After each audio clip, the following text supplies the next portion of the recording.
এখানে দেওয়া আছে স্বর্ণ পানির তুলনায় 19.3 গুণ ভারী।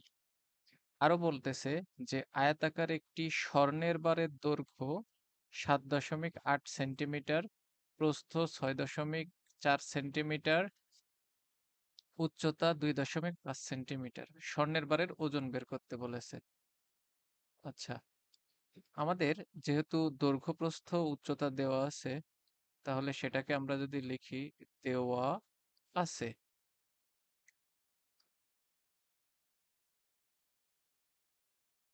আয়তাকার স্বর্ণের বারের দৈর্ঘ্য সমান 7.8 সেন্টিমিটার। আর দেওয়া আছে স্বর্ণের বারের প্রস্থ 6.4 সেন্টিমিটার। আর দেওয়া আছে স্বর্ণের বারের উচ্চতা 2.5 সেন্টিমিটার। সুতরাং আমরা এখান থেকে যদি ওই স্বর্ণের বারের আয়তন বের করি, আচ্ছা, আয়তাকার স্বর্ণ বারের আয়তন, তাহলে আমরা সূত্র যেটা জানি, দৈর্ঘ্য গুণ প্রস্থ গুণ উচ্চতা। এককে আমি বলেছি, একক হয়ে যাবে ঘনতে। তাহলে যেহেতু বাকি সবগুলোর একক সেন্টিমিটার, তাহলে আয়তনের একক হবে ঘন সেন্টিমিটার। এখন যদি ক্যালকুলেশন করি,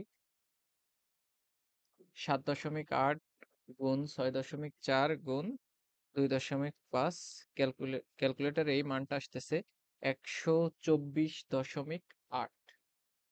তাহলে 124.8 ঘন সেন্টিমিটার। আমাদের ওই স্বর্ণবারের আয়তন হচ্ছে 124.8 ঘন সেন্টিমিটার, কিন্তু স্বর্ণবারের আয়তন তো চাই নাই, আমাদের উত্তরে তো চেয়েছে ওজন। তো এই ওজন বের করার জন্য আমাদের একটা সূত্র জানাতে হবে। সেটা হচ্ছে, জানি এখানে যেহেতু স্বর্ণ আর পানির ভিতরে একটা সম্পর্ক বলে দিয়েছে, আমরা ওই সম্পর্কটাকেই কাজে লাগাবো। এবং আমরা একটা সূত্র জানি, সেটা হলো 1 ঘন সেন্টিমিটার পানির ওজন হয় 1 গ্রাম। এটা সূত্র। এই সূত্রটা মুখস্থ করতে হবে। তাহলে জানি 1 ঘন সেন্টিমিটার পানির ওজন সমান 1 গ্রাম। এখন যেহেতু আমি একবার আয়তন পাইছি 124.8, তো আমি লিখতে পারি 124.8 ঘন সেন্টিমিটার যদি পানি হইতো, তাহলে সেই পানিটার ওজন কত হতো? 124.8 গুণ 1 গ্রাম। তাহলে এটাকে আমি একবারে লিখতে পারি 124.8 গ্রাম। এই যে 124.8 গ্রাম যে ওজন পাইলাম, এটা তো আসলে পানির ওজন, কিন্তু আমাদের তো পানির ওজন চাই নাই, আমাদের চেয়েছে স্বর্ণের ওজন। তো যেহেতু স্বর্ণ পানির থেকে 19.3 গুণ বেশি ভারী, তাহলে আমি এখান থেকে লিখতে পারি যে পানির যে ওজন, সেই ওজনটা যদি 19.3 দিয়ে গুণ করি, তাহলে আমি স্বর্ণবারের ওজন পাবো।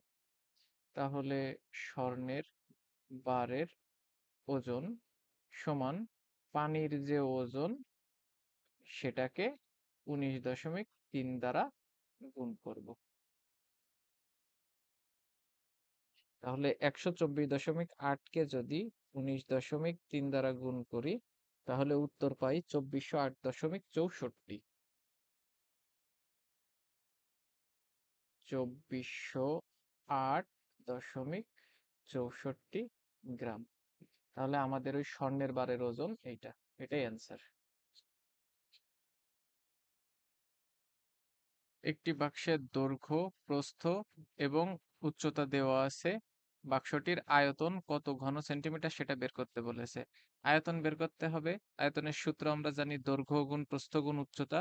তবে একক এখানে এরা বলে দিয়েছে ঘন সেন্টিমিটারে, তার মানে আমাদের সবকিছুরে সেন্টিমিটার বানাইতে হবে আগে। তো আমি দেওয়া আছে থেকে যদি লিখি, বাক্সটির দৈর্ঘ্য, দৈর্ঘ্যতেও আছে আসলে 15 সেন্টিমিটার, 2.4 মিলিমিটার। যে একটা অংশ আমার সেন্টিমিটারে আছে, কিন্তু একটা অংশ যে মিলিমিটার আছে, সেই মিলিমিটারে আমি সেন্টিমিটার বানাবো। আর মিলিমিটারে সেন্টিমিটার বানানোর নিয়ম হচ্ছে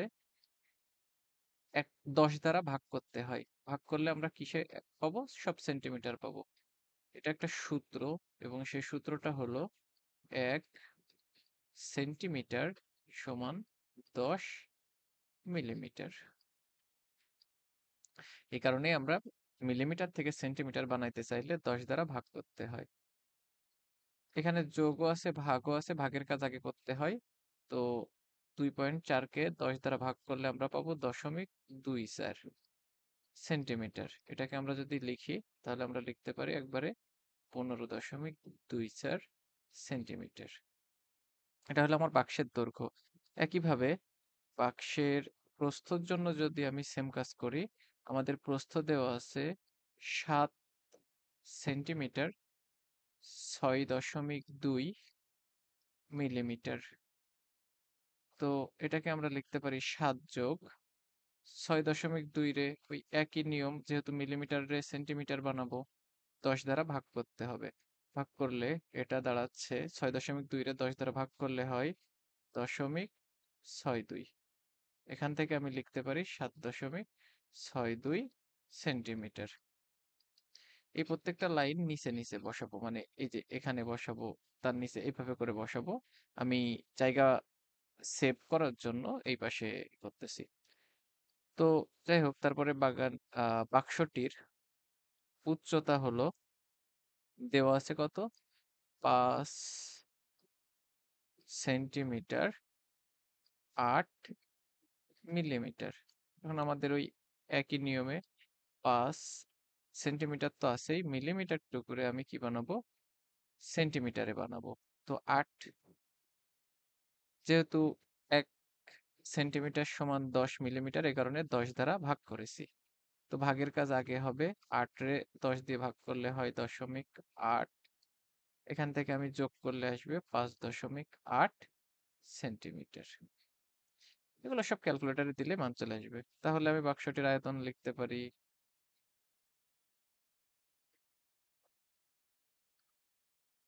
সূত্র অনুসারে দৈর্ঘ্যের মান গুণ প্রস্থের মান গুণ উচ্চতার মান। যেহেতু দৈর্ঘ্য, প্রস্থ, উচ্চতা প্রত্যেকেই রয়েছে সেন্টিমিটারে, এই কারণে একক হবে ঘন সেন্টিমিটার, কারণ আয়তন সবসময় ঘনযুক্ত হয়। আমি যদি এখন ক্যালকুলেটরে মানটা করি, 15.24 গুণ 7.62 গুণ 5.8, তাহলে মান আসবে 673.547, এটা হবে 7 ঘন সেন্টিমিটার। যেহেতু দশমিকের পরে আরো কিছু ছিল, এই কারণে আমি উত্তরে ব্র্যাকেটে প্রায় লিখে দিতে পারি। তাহলে বাক্সটির আয়তন হলো 673.547 ঘন সেন্টিমিটার। অনেকে এটাকে 673 যেহেতু 2 দশমিক স্থান পর্যন্ত যদি রাখতে চাই, এই যে 7 আছে, 5 বা 5-এর বড় থাকলে এই 7কে যদি আমি বাদ দিয়ে দিতে চাই, তাহলে তার ঠিক আগের যে ঘরটা, তার সাথে 1 যোগ হবে। তো তাহলে এটাকে আমি লিখতে পারি 5 ঘন সেন্টিমিটার প্রায়। তাহলে আমাদের অ্যান্সার এটা 673.547 ঘন সেন্টিমিটার প্রায়, অথবা 673.55 ঘন সেন্টিমিটার প্রায়, একটা লিখলেই হবে। একটি আয়তাকার চৌবাচ্চার দৈর্ঘ্য, প্রস্থ এবং উচ্চতা দেওয়া আছে। বলেছে পানির আয়তন কত হবে। এখানে পানির আয়তন কত লিটারে চেয়েছে, কিন্তু দেওয়া আছে মিটারে। দৈর্ঘ্য, প্রস্থ, উচ্চতা দেওয়া রয়েছে মিটারে। তো এখন আমরা এই এককের কনভার্সন, এটাতেই আমাদের সমস্যাটা হবে। তো যাই হোক, আমরা আগে লিখি। দেওয়া আছে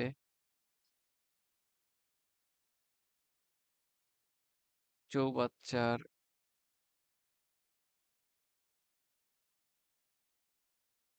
দৈর্ঘ্য 5.5 মিটার। এই মিটারটাকে আমরা আগে সেন্টিমিটারে বানাই নিব। তার কারণ আমরা একটা সূত্র জানি, সেটা হলো 1 ঘন সেন্টিমিটার। আচ্ছা, 1 ঘন সেন্টিমিটারের দরকার নাই। 1000 ঘন সেন্টিমিটার সমান 1 লিটার। আমাদের এই যে আয়তনটা তো লিটারে বের করতে বলেছে, আর এই লিটারের সাথে ঘন সেন্টিমিটারের একটা সম্পর্ক আছে। এই কারণে আমি দৈর্ঘ্য, প্রস্থ, উচ্চতা সবকিছুরে আগে সেন্টিমিটারে বানাই নিব। তো আমরা সূত্র জানি, মিটার থেকে যদি সেন্টিমিটার বানানো হয় তাহলে 100 দ্বারা গুণ করতে হয়। এর কারণ হলো সেন্টিমিটার। এর কারণ হলো, যেহেতু আমরা জানি 1 মিটার সমান 100 সেন্টিমিটার, এই কারণে আমরা 100 দ্বারা গুণ করলাম। তো এখান থেকে আমরা লিখতে পারি 5500 সেন্টিমিটার। ঠিক একইভাবে যদি লিখি চৌবাচ্চার প্রস্থ, সেটা সমান 4 মিটার দেওয়া আছে। আমি মিটার থেকে সেন্টিমিটার বানাইতে চাচ্ছি, তার মানে 100 দ্বারা গুণ করব। এই যে 100 দ্বারা গুণ করেছি বলে এককটা আমি ঠুস করে চেঞ্জ করে সেন্টিমিটার বানাই দিলাম। তাহলে দিলে এটা হয়ে গেল কত? 400 সেন্টিমিটার। আচ্ছা, এখানে একটা শূন্য বেশি হয়ে গেছে, এখানে 550 সেন্টিমিটার হবে। তারপরে চৌবাচ্চাটির যদি উচ্চতা যদি বলে, সেটা আমাদের দেওয়া আছে কত? 2 মিটার। কিন্তু আমরা তো মিটার রাখবো না, সেন্টিমিটার বানাবো। অর্থাৎ 100 দ্বারা গুণ করব।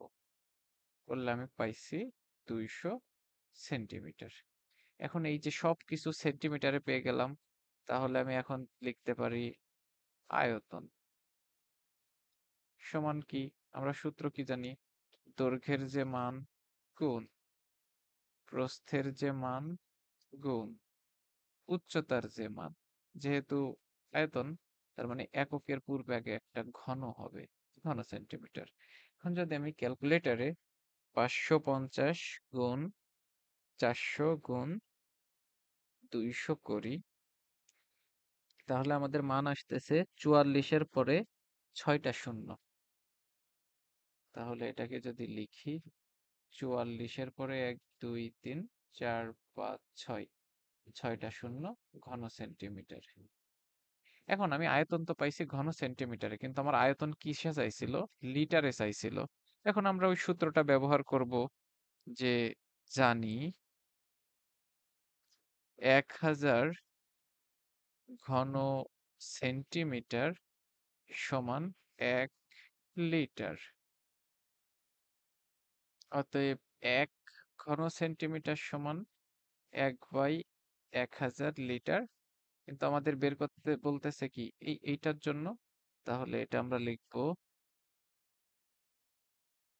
ঘন সেন্টিমিটার সমান 1 গুণ 44, 3টে শূন্য আর 3টে শূন্য, 6টা শূন্য ডিভাইডেড বাই 1000।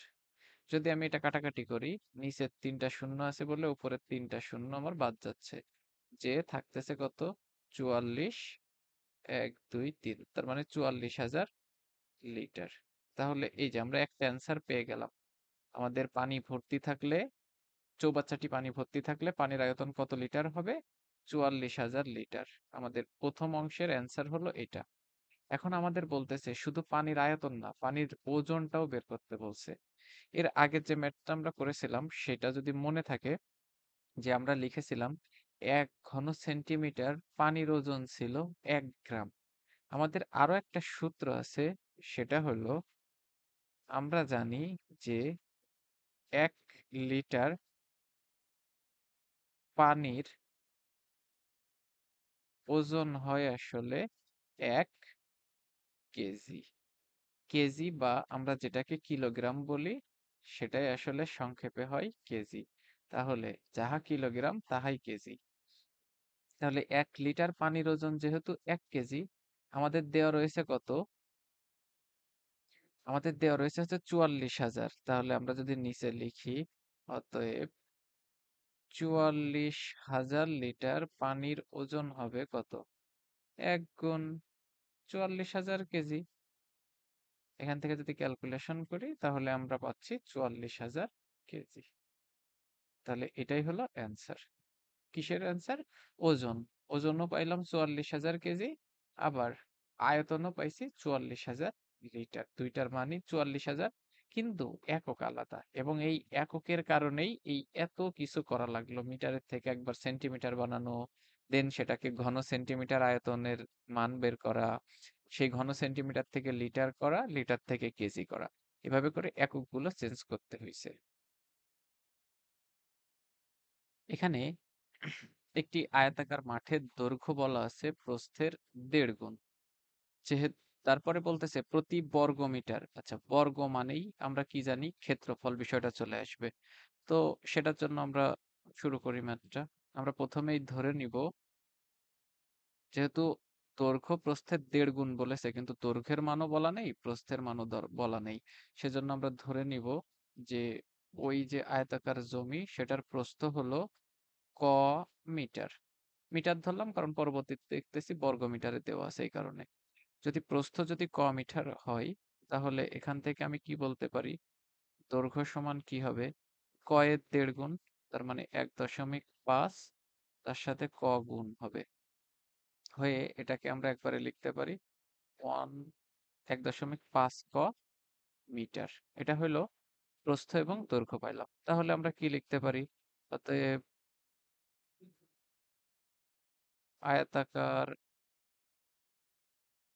মাঠের ক্ষেত্রফল সমান, ক্ষেত্রফলের সূত্র কি, দৈর্ঘ্য গুণ প্রস্থ, একক কি, বর্গ মিটার হবে। তাহলে 1.5 করে যদি ক দিয়ে গুণ করি তাহলে মান হয়, মানে এটা হয় হচ্ছে 1.5 ক স্কোয়ার, একক বর্গ মিটার। এখন আবার বলতেছে প্রতি বর্গ মিটার 1 টাকা 90 পয়সা দরে ঘাস লাগাতে মোট 10,260 টাকা ব্যয় হয়। তো বিষয়টা যদি আমি ড্র করি তাহলে দাঁড়াচ্ছে, এই হচ্ছে সেই একটা বর্গাকার মাঠ, সেই মাঠের ভিতরে আমরা ঘাস লাগাচ্ছি, এবং প্রতিটা ঘাসের দাম দেখা যাচ্ছে প্রতি বর্গ মিটার এত টাকা। তার মানে প্রতি ক্ষেত্রফলে যে ঘাস লাগাচ্ছি, সেই প্রতি বর্গ মিটারে ঘাসের দাম হচ্ছে 1 টাকা 90 পয়সা। এরকম করে ঘাস লাগাইতে লাগাইতে পুরো মাঠের ভিতরে ঘাস লাগাইছে, লাগায়ে খরচ হয়েছে 12,260 টাকা। তাহলে এই 12,260 রে যদি আমি 1.90 দিয়ে ভাগ করি, তাহলে ওই মাঠের ক্ষেত্রফলটা আমরা পেয়ে যাব। তাহলে সেটাই লিখি আমরা। যেহেতু 1.90 টাকা খরচ হয় 1 বর্গ মিটারে, অতএব 1 টাকা খরচ হয়, যেহেতু 1.90 এর থেকে 1 হয়ে গেল, অর্থাৎ কমে গেল, তার মানে কি হবে, ভাগ আকারে চলে যাবে। এখন আমার কতটুকুর জন্য আমার বলেই দিয়েছে যে 10,260 টাকা মোট খরচ হচ্ছে। তাহলে আমি সেটা লিখবো 10,260.00 টাকা খরচ হয়। যেহেতু এর আগেরটুকু ছিল 1, এবার হয়ে গেল 10,260, বেড়ে গেল, তার মানে এটা গুণ আকারে বসবে। তো 10,260.00 সেটাকে ভাগ করব 1.90 দিয়ে। এখন ক্যালকুলেটরে যদি আমি এই মানটা করি, অর্থাৎ 10,260.00 কে যদি 1.90 দ্বারা ভাগ করি, তাহলে মান আসতেছে 5,400 বর্গ মিটারে। তাহলে এটা দ্বারা আমি বুঝতেছি, আমি যে এই যে ঘাস লাগাইছিলাম, এই যে মাঠের যে ভিতরের যে জায়গাপত্র যা ছিল, মানে ক্ষেত্রফল যা ছিল, সেটা আসলে 5,400 বর্গ মিটার। তো এখন এই 5,400 বর্গ মিটার এটা একটা ক্ষেত্রফল। আবার এই যে আমি ক ধরার কারণে এই যে এখানে ক্যালকুলেশন করে 1.5 ক স্কোয়ার পাইছিলাম, এটাও ক্ষেত্রফল ছিল। তাহলে যেহেতু দুইটাই ক্ষেত্রফল, আমি তো লিখতেই পারি যে আসলে এরা দুইটা মানই পরস্পর সমান হবে, পরস্পর সমান হবে। এখন যেহেতু আমার উদ্দেশ্য ক এর মান বের করা, তাহলে আমি এখান থেকে লিখতেই পারি 5400 ভাগ এই 1.5 ক এর সাথে গুণ আকারে ছিল, পক্ষান্তর করলে সেটা কি হয়ে যাবে, ভাগ আকারে চলে যাবে। তাহলে ভাগ করলে আমরা পাচ্ছি এখান থেকে 5400 রে 1.5 দিয়ে ভাগ করলে পাই 3600। যেহেতু উদ্দেশ্য ক এর মান বের করা, সুতরাং ক সমান স্কোয়ার রুট অফ 3600, কারণ ক এর উপর স্কোয়ার ছিল, পক্ষান্তর করার কারণে ওটা রুট হয়ে গেছে। সুতরাং ক এর মান আসলে 60। তো ক আমরা কি ধরেছিলাম, প্রস্থ। তাহলে আমরা এখান থেকে লিখতে পারি অতএব প্রস্থ সমান 60 মিটার আর দৈর্ঘ্য সমান 1.5 ক ছিল, তার মানে 1.5 গুণ 60 মিটার। ক্যালকুলেশন করলে এটা হয় 90 মিটার। আমি দৈর্ঘ্য আর প্রস্থ পাইলাম, কিন্তু আমার প্রশ্নে তো দৈর্ঘ্য প্রস্থ বের করতে বলে নাই। আমারে বলেছে প্রতি মিটার যদি 2.5 টাকা দরে ওই মাঠের চারিদিকে বেড়া দিতে হয় তাহলে মোট খরচ কত হবে। আচ্ছা, মাঠের চারিদিকে বেড়া দিতে বলেছে, তার মানে কি এই যে মাঠের যে চারিদিকের যে এর যে জায়গাটাতে মাঠটা শেষ হচ্ছে, 4টা বাহু, এই 4টা বাহুর উপরে আমি বেড়া দেব। এই 4টা বাহুর উপরে বেড়া দেব। এখন তো আর আমার ভিতরের কোনো কিছু হিসাব করতে হবে না। এখন এই যে মাঠের যে 4টা বাহু, এই 4টা বাহুরে আমরা যদি বলি যে এই উপরের এই বাহুটা দৈর্ঘ্য, তাহলে এই নিচের বাহুটাও দৈর্ঘ্য। তার মানে উপরেরটার মান যদি হয় 90, নিচেরটার মানও হবে 90। আবার পাশের মান যেটা, এটা হচ্ছে প্রস্থ 60 মিটার, এটাও প্রস্থ। তাহলে আমার টোটাল এই এতটুকু জায়গা আমার কাভার করা লাগবে। তো এর জন্য আমরা আয়তাকার জায়গার আমাদের পরিসীমা বের করতে হয়। মাঠের চারিদিক বলছে মানে বাহু বরাবর কাজ করতেছে, বাহু বরাবর কাজ মানে পরিসীমা বের করা। পরিসীমার সূত্র হচ্ছে 2 গুণ করতে হয়, ভিতরে যোগ আকারে থাকবে দৈর্ঘ্য যোগ প্রস্থ। এটা হচ্ছে আমাদের পরিসীমার সূত্র। তাহলে এখন দৈর্ঘ্যের মানটা আমি বসাবো 90, প্রস্থের মানটা আমি বসাবো 60। তাহলে 90, আচ্ছা, একক হয় হচ্ছে পরিসীমার ক্ষেত্রে একক লিখতে হয় মিটার দিয়েই, মানে বর্গ রাখা লাগে না, বর্গ শুধুমাত্র ক্ষেত্রফলের জন্য করতে হয়। তাহলে 90 আর 60 যদি যোগ করি 150, 150 রে 2 দিয়ে গুণ করলে হয় 300 মিটার। তার মানে আমার চারি সাইড দিয়ে বেড়া দিতে গেলে মোট 300 মিটার জায়গার উপরে বেড়া দিতে হবে। আচ্ছা, আমি একটু ইরেজ করে নিই।